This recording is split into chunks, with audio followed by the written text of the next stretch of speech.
This has been read by Rosslyn, Carlyle. Old Granny Fox by Thornton W. Burgess. Chapter 1. Reddy Fox brings Granny news. Old Granny Fox once said, "Pray who is there who would refuse to bearer be of happy news?" Snow covered the green meadows and the green forest, and ice bound the smiling pool and the laughing brook. Reddy and Granny Fox were hungry most of the time. It was not easy to find enough to eat these days, and so they spent nearly every minute they were awake in hunting. Sometimes they hunted together, but usually one went one way and the other went another way, so as to have a greater chance of finding something. If either found enough for two, the one finding it took the food back to their home if it could be carried. If not, the other was told where to find it. For several days they had had very little indeed to eat, and they were so hungry that they were willing to take almost any chance to get a good meal. For 2 nights they had visited Farmer Brown's hen house, hoping that they would be able to find a way inside, but the biddies had been securely locked up, and try as they would, they could not find a way in.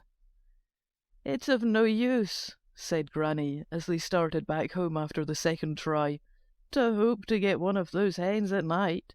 If we are going to get any at all, we will have to do it in broad daylight. It can be done, for I have done it before, but I don't like the idea. We are likely to be seen, and that means that Bowser the Hound will be set to hunting us." "Pooh!" exclaimed Reddy. "What of it? It's easy enough to fool him." "Oh, you think so, do you?" snapped Granny. "I never yet saw a young fox who didn't think he knew all there is to know, and you're just like the rest. When you've lived as long as I have, you will have learned not to be quite so sure of your own opinions. Oh, I grant you that when there's no snow on the ground, any fox with a reasonable amount of fox sense in his head can fool Bowser. But with snow everywhere, it is a very different matter.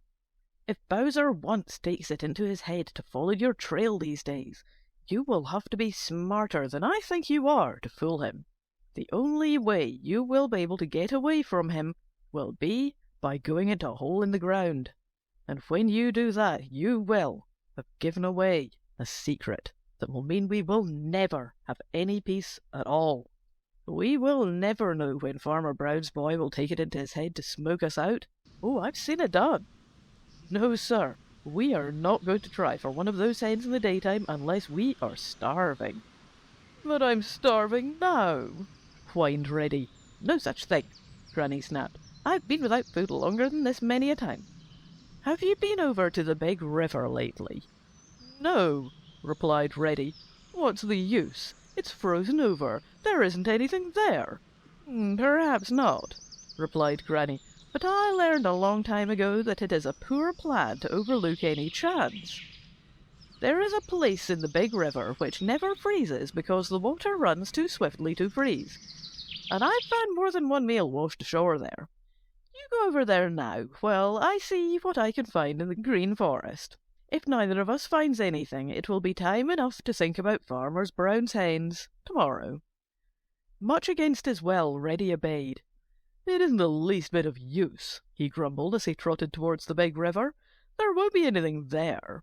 It is just a waste of time." Late that afternoon he came hurrying back, and Granny knew by the way that he cocked his ears and carried his tail that he had news of some kind. "Well, what is it?" she demanded. "I found a dead fish that had been washed ashore," replied Reddy. "It wasn't big enough for 2, so I ate it." "Anything else?" asked Granny. "No," replied Reddy slowly. "That is, nothing that will do us any good. Quacker the wild duck was swimming about out in the open water, but though I watched and watched, he never once came ashore." "Aha!" exclaimed Granny. "That is good news. I think we'll go duck hunting."